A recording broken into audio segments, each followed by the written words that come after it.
안녕하세요. 예미지 인사드립니다. 이번 시간에는 그 업스타트 지난주에 10K가 떠가지고 연간 공시 떠서 요거를 한 며칠 좀 깊게 파고 있다가 전쟁이 나가지고 좀 잠시 좀 다른 데 집중하다가 요 며칠 다시 파악을 해서 지금 올리게 됐는데요. 일단은 여기 10K에 나와 있는 부분이 물론 더 중요하겠지만 거기 없는 부분, 제가 중요하다고 생각되는 부분을 제가 좀 시간을 좀 많이 들여가지고 파악한 부분이 있거든요. 어떻게 보면 10K를 보신 분들은 뭐 한 앞에 몇 분, 4, 5분 정도는 건너가셔도 되고요. 뒷부분이 더 중요할 수 있으니까 그 부분들은 꼭 좀 봐달라고 좀 부탁을 드리겠습니다. 일단 요약을 하면은 처음으로 이제 업스타트 대출 중에서 16%만 이제 기존 은행이라든지 업스타트가 보유를 하고, 나머지 80%는 대출 자금 조달 프로그램으로 기관이 보유. 요게 뭘 말하냐면 저 유동화 시키는 거거든요. 대출을 증서를 채권으로 만들어서 이제 파는 거. 요 부분 좀 중요하기 때문에 뒷부분에서 제가 다시 한번 다뤄 드릴게요. 그리고 크로스리버뱅크가 지금 현재 56%, 이게 조금 작년보다 많이 줄었죠. 그리고 두 번째 은행이 36%, 여기는 좀 작년보다 많이 늘었어요. 그래서 현재 요 두 은행이 거의 대다수를 차지하고요. 요것도 좀 중요한 부분이 있어서 뒤에 좀 크게 좀 다시 다뤄볼게요. 그다음에 업스타트의 수익 구조는 뭐 대출 실행될 때 추천 수수료, 그다음에 업스타트를 이용하는 플랫폼 수수료, 그 다음에 서비스 수수료도 요거 다시 한번 설명이 나올 거고요. 그러니까 작년이죠. 2021년도에 자동화해서 이제 AI로 바로 대출이 나간 비율이 69%, 그 다음에 CFPB라고 해서 소비자 금융보호국이 이제 허가를 해가지고 이제 업스타트가 영업을 할 수 있는데, 그게 2023년도까지 현재는 이제 규제 없음, 이게 승인이란 뜻이겠죠. 예, 그렇게 진행이 되고 있고, AI 모델 업그레이드를 하면서 뭐 지난 분기든 작년이든 이전에 승인이 안 됐던 분들도 이 업그레이드를 하면서 다시 이제 저 평가 등급이 바뀌었을 거 아니에요. 그래서 그분들을 다시 이제 대출 가능한 사람들은 다시 이제 메일이나 그런 걸로 인해서 다시 한번 승인을 받게끔 하고 있다고 하고요. 그다음에 개인 대출 엄청나게 지금 성장을 했잖아요. 앞으로도 계속 하겠지만, 근데 이제 앞으로 자동차 대출 5,800건 지금 하고 있는데, 소기업 모기지 요것들이 앞으로 계속적으로 이제 증가를 할 건데, 요 부분은 제 지난번 영상에서 좀 자세하게 다뤘으니까 요 부분들을 잘 못 보신 분들은 지난번 제 유튜브를 좀 참조 부탁드리고요. 그 다음에 이제 대출 연계를 하면서 크레딧 카르마라는 연계 플랫폼이 있는데, 거기 의존도가 굉장히 높았어요. 근데 이제 업스타트에서 자체 플랫폼에서 많아지고 있다고 이제 얘기를 하는데, 요거는 제가 데이터를 따로 이제 이따가 여기엔 안 나온 거를 보여드릴게요. 그다음에 또 38개 은행 파트너고 150여 개 기관.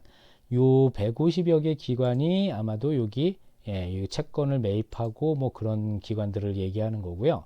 그다음에 이제 편리성으로 카드 대출이 뭐 우리나라 기준으로도 보시면 뭐 바로 되잖아요. 뭐 몇 분 만에.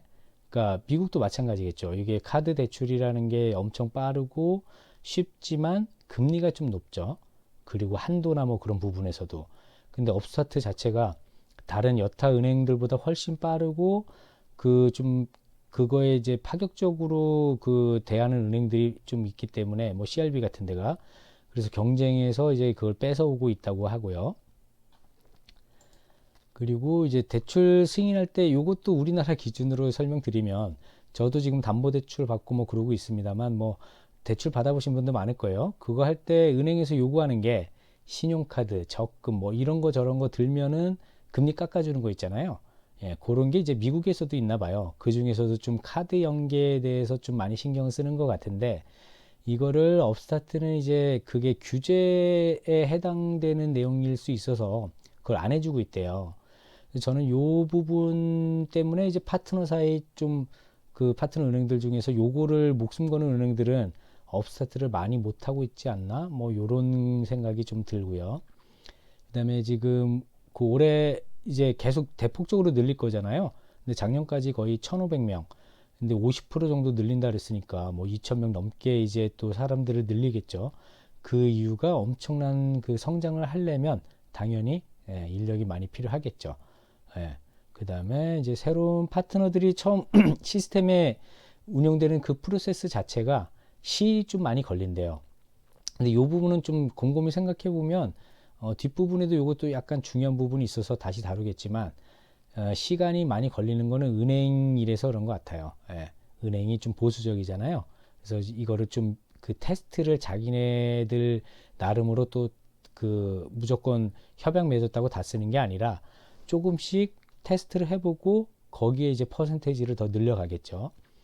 그 다음에 이제 기존 데이터상 4분기가 좀 많고 그 다음에 첫 분기에는 좀 적다고 하는데 요게 작년에도 재작년에도 마찬가지였거든요.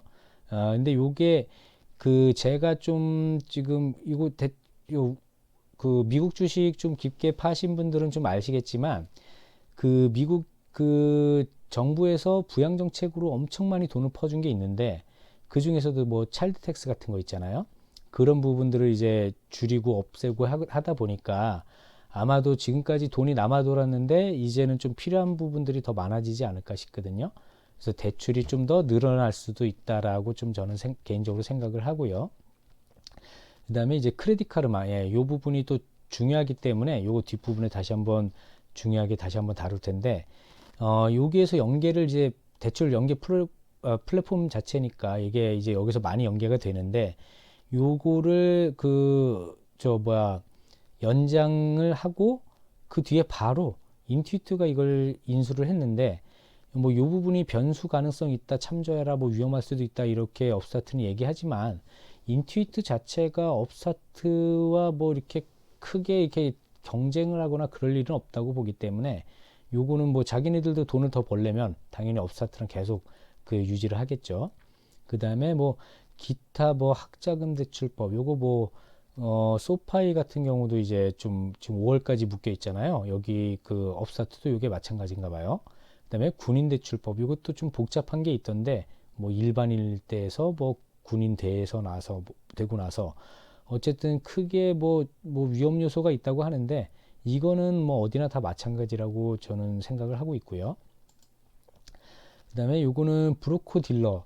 제가 우습게도 제가 처음 업스타트 작년에 그 유튜브 만들 때 사람들한테 소개할 때 이제 좀 그 쉽게 받아들이게 하려고 요거를 제가 그냥 브로커 AI다, 대출 브로커 AI다, 이렇게 좀 알기 쉽게 설명을 했었던 부분이 있는데, 그게 좀 아이러니하게도 실제 이런 규제가 있나 봐요. 근데 지금 업스타트는 그 브로커로 평가는 안 된다.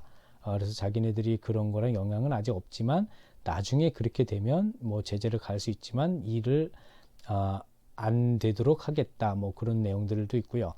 그리고 또 증권화 신탁이라는 게 그 채권을 유동화 시킬 때 이제 그런 면허가 원래는 필요한 건데 요것도 뒷부분에 좀 중요한 부분이 좀 있어서 그걸 다시 한번 다뤄볼게요. 어쨌든 요게 법이 지금 개정이 안 됐는데 개정이 되면 그 업스타트도 이걸 이제 준비를 해야 되고 그럼 거기에 따른 이제 수익률도 좀 적어질 수 있다는 영향이 있다고 업스타트에서 말을 하고 있고요.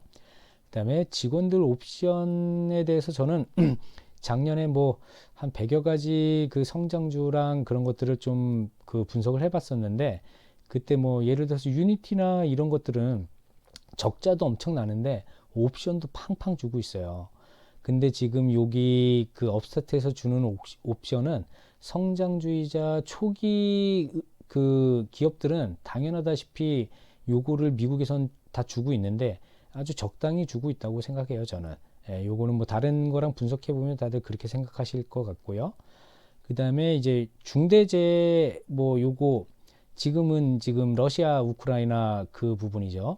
어쨌든 그 2020년도에 그 대출이 86% 감소하고 수익도 76% 급감한 적이 있다고 하네요. 그 부분을 요번 전쟁 때도 당연히 러시아 우크라이나가 지금보다 좀 빠르게 좀 좋은 쪽으로 결론이 나면 참 좋겠지만, 러시아가 좀 어떻게 나올지 모르는 부분에서 심화된다면은 당연히 영향을 어느 정도 받을 수밖에 없겠죠. 물론 정말 심각하게 가지 않기를 바라는 바지만요. 어쨌든 그런 위험에 대해서 그 얘기를 하는 부분이고, 지금 업스타트의 최대 이율은 지금 36%가 안 넘어가고 있는데, 이 부분에서 지금 다른 급여 대출이라는 게 있나 봐요. 우리나라 뭐 사채 같은 건지 정확하게 모르겠는데, 어쨌든 이게 세 자릿수 대출이래요. 그래서 그 기관에서 이거를 그 아주 위험한 대출이라서 자기네가 이렇게 하는데, 너희들이 뭐 어쩌고저쩌고 딴지를 좀 거는 게 있나 봐요. 다른 기관에 뭐 제소도 하고요. 어쨌든 이거를 업스타트에서는 어떻게 보면 획기적으로 금리를 낮추는 거죠. 위험도가 굉장히 높은 부분에 있어서. 근데 무조건 뭐 다 해주진 않겠지만 어쨌든 이런 부분도 있다는 거를 좀 알고 계시고요. 그 다음에 뭐 마지막으로 이제 여기 법들에 대해서 뭐 엄청나게 뭐 규제 등등 해가지고 거의 총 200페이지 조금 안 되는 부분에서 한 7, 80페이지가 그 부분인 것 같아요. 그래서 저는 한 번쯤은 다 훑어보긴 했는데 뭐 아주 위험할 부분들이 당연히 있겠죠. 예, 근데 이거는 다른 핀테크들이 더하면 더했지 덜하지는 않는 것 같아요. 특히나 업스타트 같은 경우는 지금 뭐 FRB 하여간 뭐 그런 평가기관이라든지 OCC 저 은행 관리하는 부분인데 그쪽에서도 그 협약을 많이 해가지고 일을 진행을 하고 있어서 오히려 플러스 요인이 많으면 많았지 다른 핀테크들보다는 훨씬 좋은 것 같아요. 그리고 일단 요거는 이제 그 추천 수수료, 플랫폼 수수료, 서비스 수수료 이 부분들을 요거 100분위로 해가지고 판단을 해 놓은 건데요. 2019년도에는 이제 추천 수수료가 56%, 그 다음에 58%, 62% 이렇게 는 게 굉장히 중요한 부분이거든요. 어, 물론 여기 모든 게 다 늘고 있어요. 플랫폼 수수료든 서비스든 다 늘고 있는데, 근데 그거들마다의 이제 퍼센테이지를 따로 생각을 하면 지금 서비스 수수료는 뭐 거기서 거기고, 예. 그 다음에 플랫폼 수수료는 조금씩 낮아지고 있고, 근데 제일 중요한 추천 수수료, 이게 실제 돈이 제일 많이 되는 부분이거든요. 대출 발행 시에 그 커미션을 받는 게. 그래서 요게 이제 추천 수수료가 대출 발생할 때 이제 수수료고, 플랫폼 수수료는 이제 말 그대로 업사이트를 쓰면서 그 프로그램을 쓰는 비용이라고 보면 되는 거고요. 그 다음에 서비스 수수료는 이게 저는 좀 지난번까지 이걸 대충 받는지 잘 못 받는지 아니면 뭐 없었던 건지 이거를 업사트가 관리를 대출 실행하고 넘기는 게 끝이 아니라 그걸 끝까지 관리해 가지고 이자, 연체, 특히 뭐 연체 같은 게 발생이 되면 저는 업사트 관여 안 하는 줄 알았는데 요거를 채권 추심 기관하고 또 연결을 해 가지고 모든 부분을 다 업사트가 관여를 하고 있더라고요. 그래서 저는 좀 여기서 궁금한 게 과연 그럼 다른 파트너 은행들은 그냥 진짜 돈만 넣고 돈만 빼가는 건가?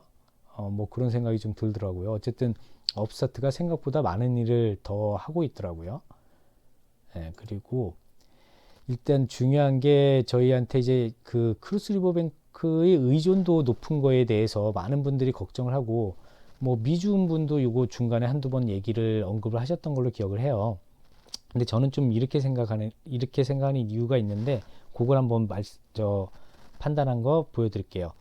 일단 크로스리버뱅크가 어떤 일을 하고 있냐면 결제 솔루션이에요. 은행뿐만이 아니라 여러 가지를 이쪽 크로스리버뱅크도 저는 이게 상장되면 좀 사고 싶어요. 왜냐하면 하는 일도 획기적이고 좀 은행으로서 좀 다각화를 해가지고 굉장히 성장을 많이 하고 있더라고요.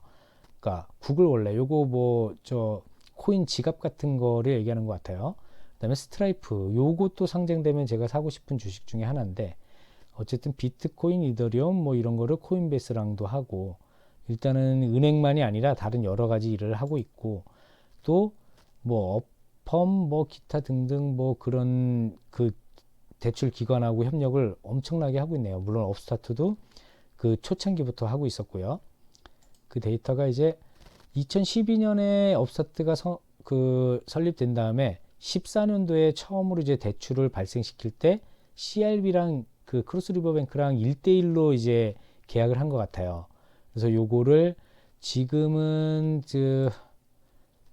기관이 이제 80% 정도를 그 매입을 해서 가지고 있는데, 요거를 과거에는 한 6, 70% 기관, 그 다음에 나머지 10에서 15에서 25는 업스타트, 그 다음에 크로스리버뱅크가 10%. 요게 의미하는 바가 또 크거든요. 그 부실률, 그러니까 부실률 관련돼서도 중요하고, 요것도 중요한 부분을 제가 뒤에 한번 다시 다뤄드릴 거고요. 어쨌든 처음 가치 실행을 한 은행이니까 그거를 또 기관 KBRA 이제 평가기관이라서 요 부분하고 같이 연계를 해가지고 이제 운영에 대해서 뭐 계약이나 법적 그런 것들을 다 판단을 하면서 커갔던 것 같아요. 어쨌든 요게 또 KBRA가 아이러니하게도 지난번에 그 업스타트 부채율 증가를 이쪽에서 발표를 한 다음에 모틀리풀에서 공격적으로 좀 해가지고 엄청 떨어졌었죠. 근데 그게 4점 몇 프로 뭐 이랬었는데, 일단 그 부분도 중요하기 때문에 그 제가 뒤에서 다룰게요.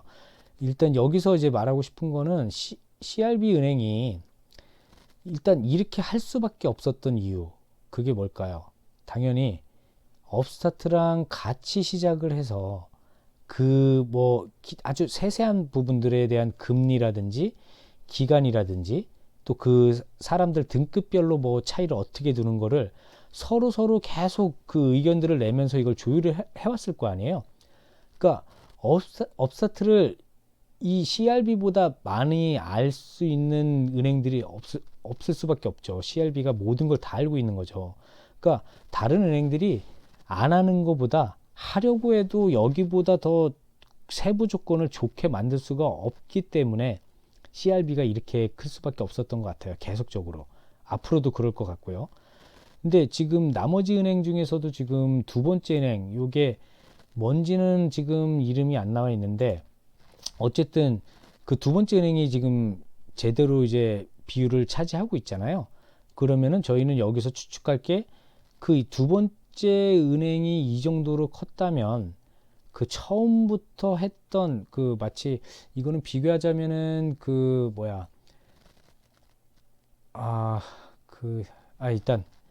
일단은 하여간 두 번째 은행이 이렇게 컸다는 거는 나머지 은행들도 그렇게 될 수 있다라는 그 부분이 중요하잖아요. 그래서 그 부분을 설명드리면, 일단은 CRB 은행이 280% 성장, 조금 다른 거에 비해서 좀 낮죠. 근데도 엄청나죠. 두 번째 은행이 512% 성장, 한 해에만요. 그 다음에 나머지 지금은 이제 한 36개 은행이죠.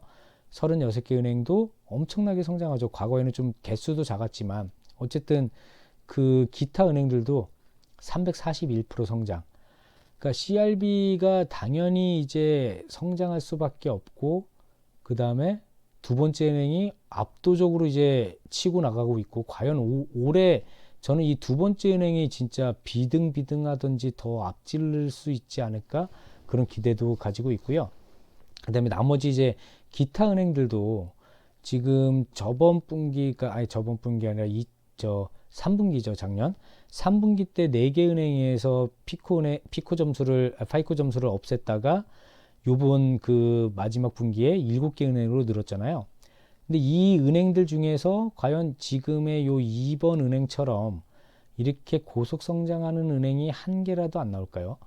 충분히 가능성은 있다고 보고요. 뭐 어쨌든 2번 은행 같은 은행이 당분간 안 나오더라도 이 1, 2번의 성장, 그 다음에 기타 은행들도 당연히 성장을 하겠죠.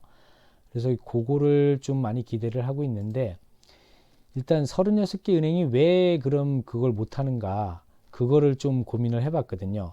그럼 그 부분에서는 일단 요거예요.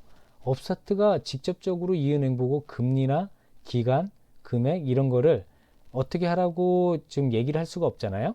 왜냐하면 그 은행에서 이제 그거를 판단을 해서 요렇게 해달라고 해서 이게 플랫폼 설치가 되는 거거든요. 그러면은 일단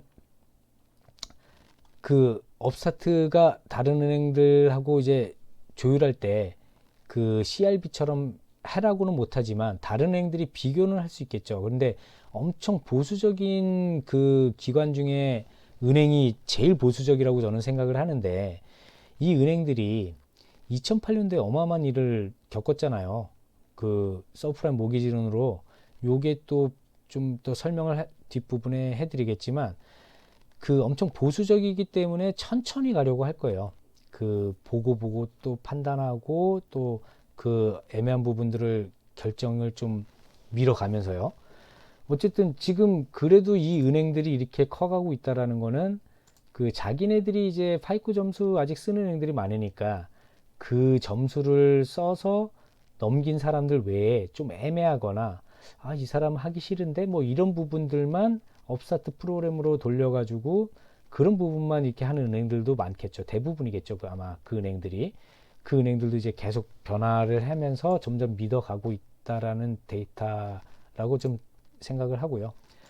그다음에 이제 연체율이 또 엄청 중요한데, 왜냐하면 이제 이 부분부터는 좀 이해가 안 가시는 분들이 좀 많을 거예요. 근데 요거 최대한 제가 설명을 해볼 테니까 한번 좀 자세히 한번 들어보세요. 일단 4분기 연체율이 저 4%대 나와가지고 지금 뭐 더 늘었을 수 있으니까 5%라고 가정을 해보자고요.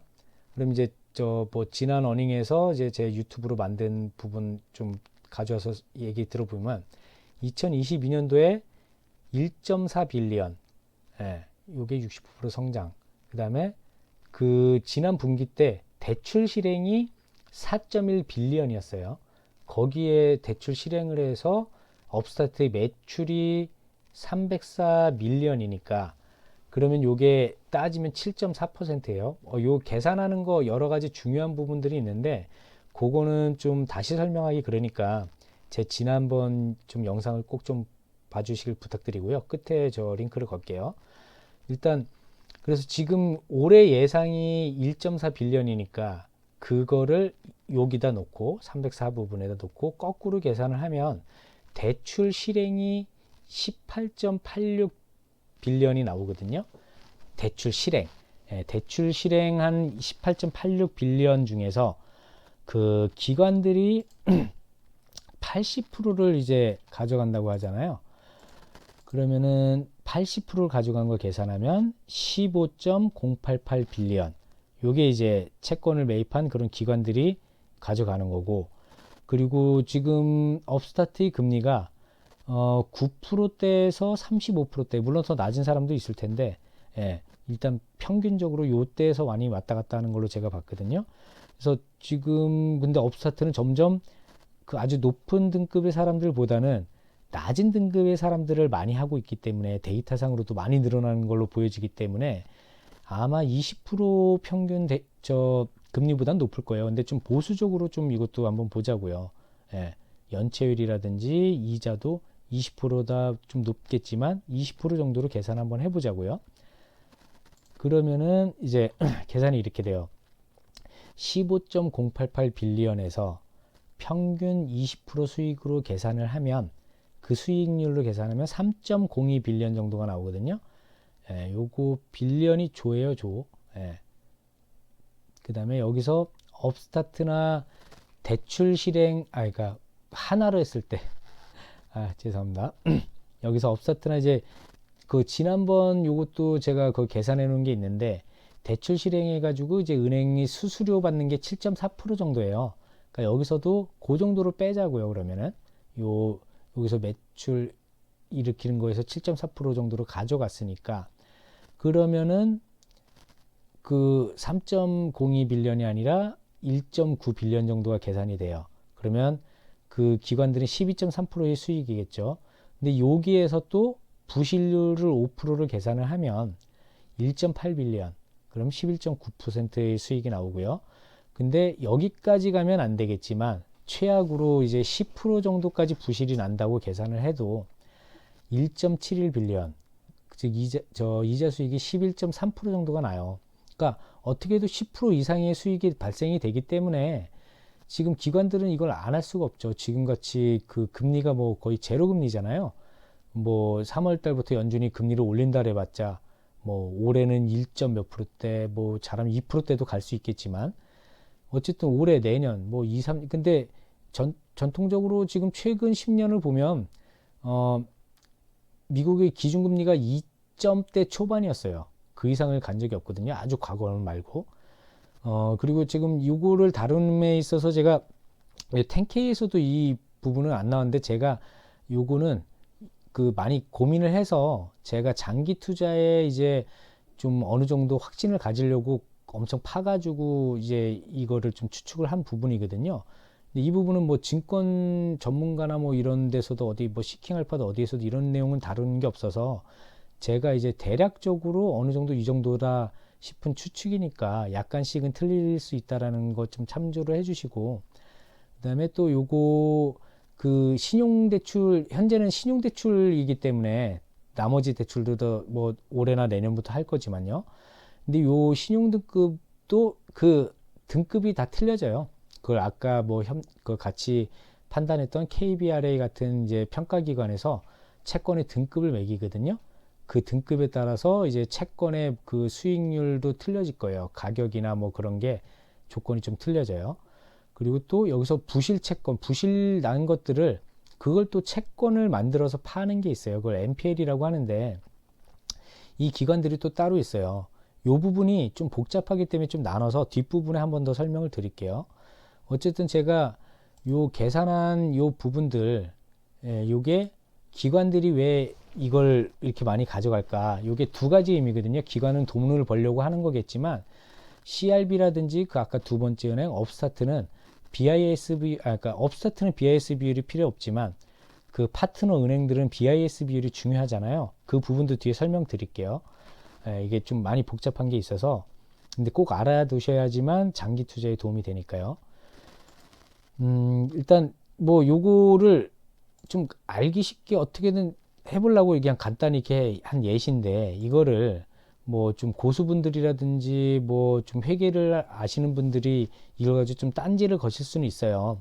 근데 뭐 그런 분들이 제 유튜브를 볼지 안 볼지 모르겠지만 혹여라도 본다면 딴지를 거실 거보다는 이게 그 제가 어차피 여기 10K에 나와 있지도 않은 내용이기도 하고, 이게 지금까지 설명한 부분도 지금 요거를 보시는 분들, 미국 주식 하시는 분들의 절반 이상은 좀 이런 부분들을 모르실 거라고 판단을 하거든요. 어려울 거예요. 좀 어려울 거고, 좀 그래서 아주 요 정도는 이해하고 넘어가자 하는 수준까지만 제가 좀 최대한 이렇게 설명을 다룬 거고, 여기보다 더 나가는 것도 당연히 해야 되는 거 알아요. 근데 그 부분이 과연 알아들으실 분들도 뭐 많지 않을 뿐더러 저 역시도 그 부분을 짐작만 하고 있는 부분들이 있는데, 그 부분을 마스터하기 위해서는 시간도 너무 많이 투자가 돼야 되고, 그래서 저는 요 정도에서 지금 좀 요 내용을 다루는 거를 좀 마무리를 하려고 해요. 그 점은 좀 이해해 주시고요.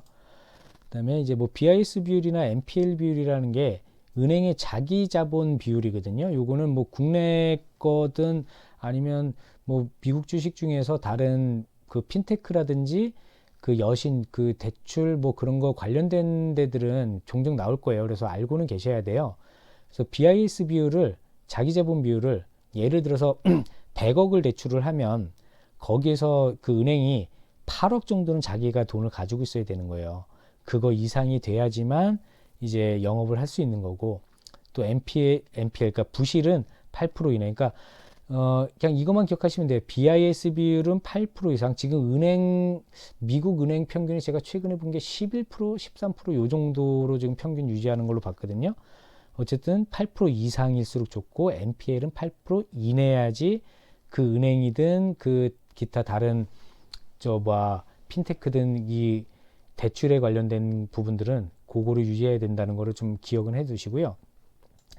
여기서 이제 NPL 요거 부실 채권에 대해서도 제가 좀 설명을 드리려고 그러는데, 왜냐하면 아까 요 부분에서 계산상으로 넣진 않았지만 중요해요. 요게 왜 10%까지 가지 않아야 되는지랑 뭐 그러니까 5% 정도는 좀 괜찮은지를, 그러니까 부실이 나도 그게 은행이 다 떠안는 게 아니거든요.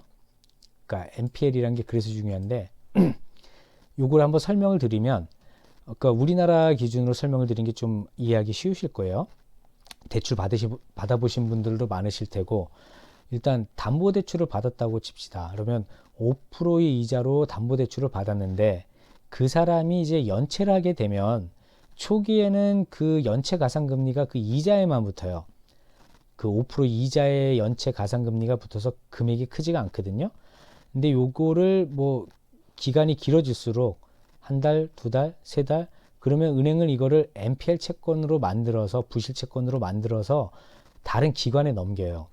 그게 BIS 비율을 이제 맞추기 위해서죠. 부실률이 높아지면 그 BIS 비율을 더 높여야 되는 게 있기 때문에 그러니까 이게 뭐냐면 부실률이 높아진다라는 건 자기 자본 비율이 낮아진다라는 거거든요. 그렇기 때문에 부실률이 높아지면 BISB를 높이기 위해서 그 부실난 채권을 없앤다든지 아니면 자기 자본을 더 충당을 해야 돼요. 더 돈을 많이 쌓아야 돼요. 그럼 영업을 잘 못할 거 아니에요.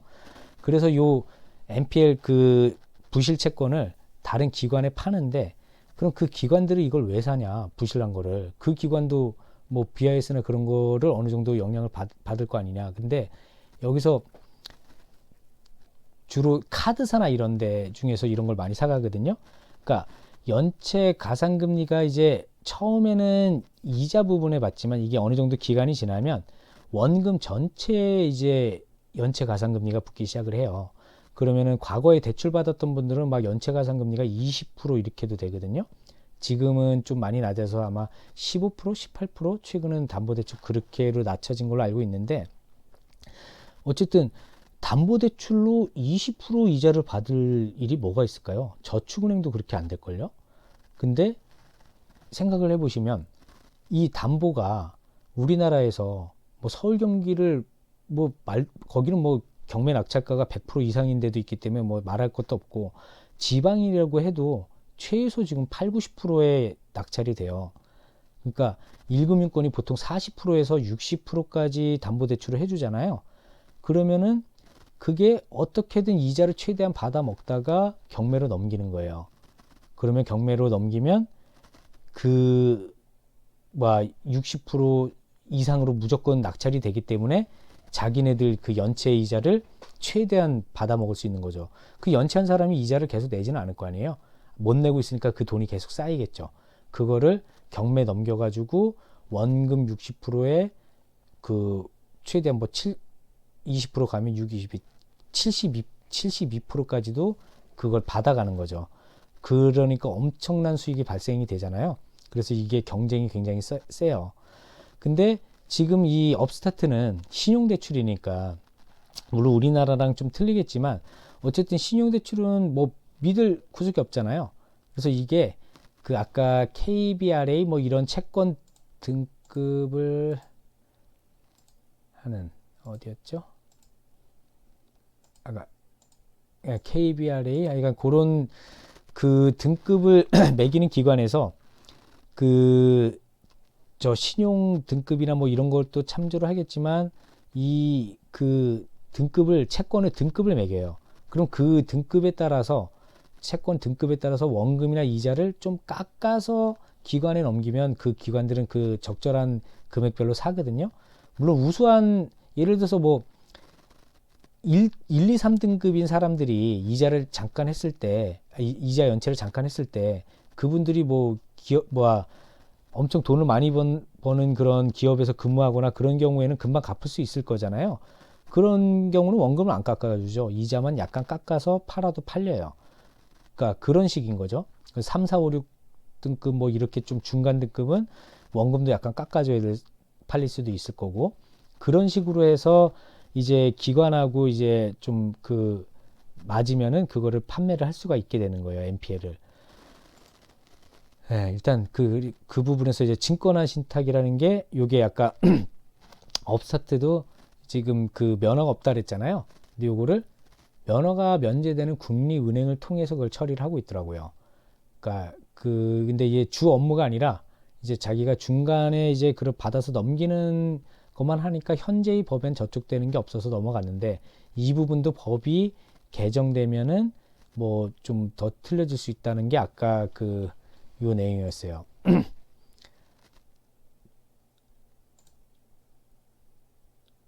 어딨지?